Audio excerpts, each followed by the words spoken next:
पंचमः पाठः Pandita Ramabai. Today let us do the exercise of the lesson. First let us start with word meanings. शब्दार्थाः परित्यज्य छोड़कर giving अप, अध्यापयत पढ़ाया taught, प्रतारणम ताड़ना torture, असहता सहन किया endured. स्वमातुः अपनी माता से फ्रॉम हर ओन मदर, विपन्नः निर्धन पुअर, दुर्भिक्ष पीड़िताः अकाल पीड़ित विक्टिम ऑफ फेमाइन, दिवंगताः मृत्यु को प्राप्त हो गए डाइड, उपाधिभ्याम उपाधियों से विथ हॉनररी टाइटल्स, प्रारब्धवती आरंभ किया इनिशिएटेड, सार्धैक वर्षात् डेढ़ वर्ष 1.5 year, प्रत्यागच्छत लौट आई रिटर्न्ड, प्रत्यागच्छत प्रति प्लस आगच्छत, अर्थ संचयम धन संचय अक्युमुलेशन ऑफ वेल्थ, प्रत्यागत्य लौट कर रिटर्निंग, प्रत्यागत्य प्रति प्लस आगत्य, मुद्रणम छपाई प्रिंटिंग, टंकणम टंकन टाइपिंग, निराश्रिताः बेसहाय हेल्पलेस, निर प्लस आश्रिताः, यापयन्ति बिताते या बिताती है स्पेंड, अवदानम योगदान कंट्रीब्यूशन. फर्स्ट एक्सरसाइज एक पदेन उत्तरता means you have to answer in one word. Pandita Saraswati इति उपाधिभ्यां का विभूषिता, who honoured with the titles Pandita and Saraswati, it is Ramabai. Rama कुतः संस्कृत शिक्षां प्राप्तवती, from whom Rama got Sanskrit education. स्वमातुः फ्रॉम हर मदर. रमाबाई केन सह विवाहम् अकरोत्, to with whom Ramabai got married, Bipin Bihari दासेन. कासां शिक्षार्थं रमाबाई स्वकीयं जीवनम् अर्पितवती, for the education of whom Ramabai offered her life. निस्सहायानां नारीणां, फॉर हेल्पलेस वुमेन. रमाबाई उच्च शिक्षार्थं कुत्र अगच्छत्, where do Ramabai went for higher education. उच्च शिक्षार्थं मीन्स हायर एजुकेशन. इंग्लैंड देशम, she went to England. Second question, रेखांकित पदानि आधृत्य प्रश्न निर्माणं कुरुता. So frame question based on underlined word. Underlined word must be answered on such a way we have to frame question. To frame question you have to first find out the gender, vibhakti and vachanam of underlined word.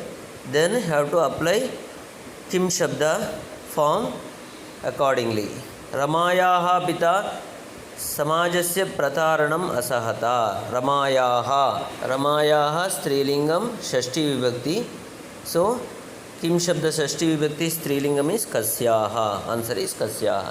पत्युः मरणानन्तरं रमाबाई महाराष्ट्रं प्रत्यागच्छत्. पत्युः पति शब्द pulling षष्ठी विभक्ति. सो किम शब्द पुल्लिंग षष्ठी विभक्ति इज कस्य. रमाबाई मुंबई नगरे शारदा सदनम अस्थापयत. मुंबई नगरे in Mumbai city. When it is place you have to use कुत्र, वेर. 1922 तमे ख्रीस्ताब्दे रमाबाई महोदयायाः निधनम् अभवत्. रमाबाई महोदयायाः षष्ठी स्त्रीलिंग एकवचनं. सो कस्याः.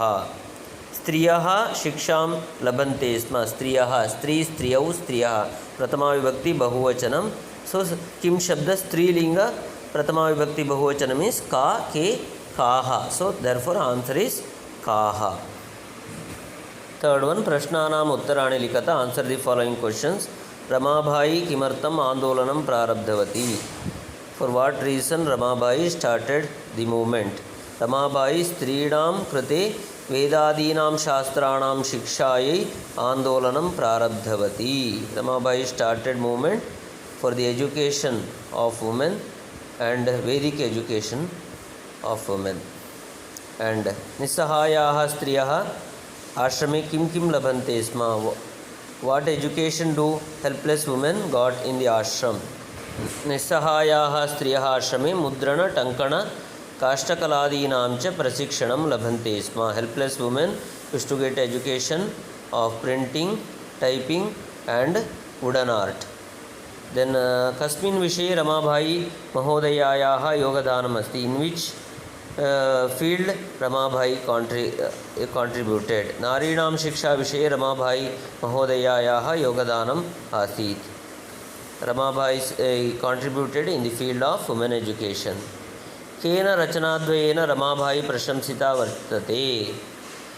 By which writing which books she got praised?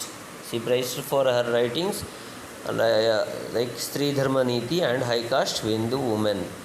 इति रचनाद्वयेन रमाबाई प्रशंसिता वर्तते. Into fourth question. अधोलिखितानां पदानां निर्देशानुसारं पदपरिचयं लिखत. पदपरिचयं means you have to write root word, gender, vibhakti and vachanam of the given word.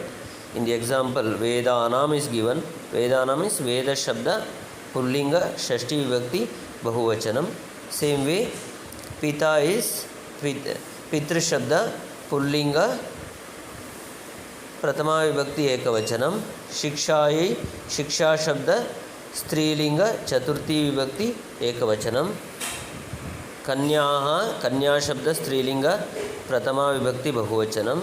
नारीणां, नारी शब्द स्त्रीलिंग षष्ठी विभक्ति बहुवचनम. मनोरमया, मनोरमा शब्द स्त्रीलिंग तृतीया विभक्ति एकवचनम. Fifth question. अधोलिखित धातूनां लकार पुरुष वचनं च लिखत. Some verb forms are given. You have to write verb root, lakara tense, purusha person and vachanam of that verb form you have to write.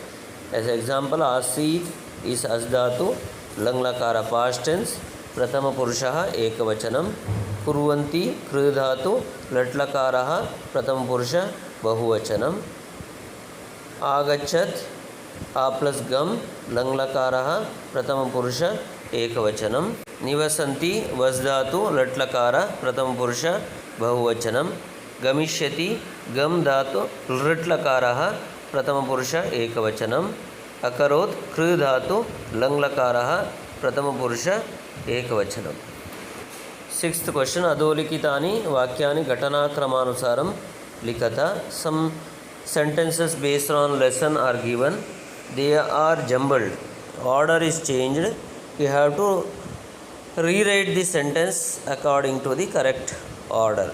First, Ramabai Mahodayayaः Bipin Bihari Dasena Saha Vivaha Abhavat. Ramabai got married to Bipin Bihari Das.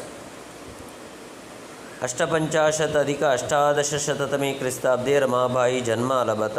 Ramabai born in 1850. सा उच्चशिक्षार्थम् England देशं गतवती. She went to England for higher studies. द्वाविंशति अधिक नवदशशततमे क्रिस्ताब्दे रमाबाई महोदयायाः निधनम् अभवत्. Ramabai expired in 1922. सा मुंबई नगरे शारदा सदनम् अस्थापयत्. She started Sharada सदनम् in Mumbai. सा स्वमातुः संस्कृतशिक्षां प्राप्तवती. She got Sanskrit education from her mother. Its right order is Kha, Cha, Ka, Ga, Nga and Gha. Question number order is given. You have to rewrite the sentence according to this order.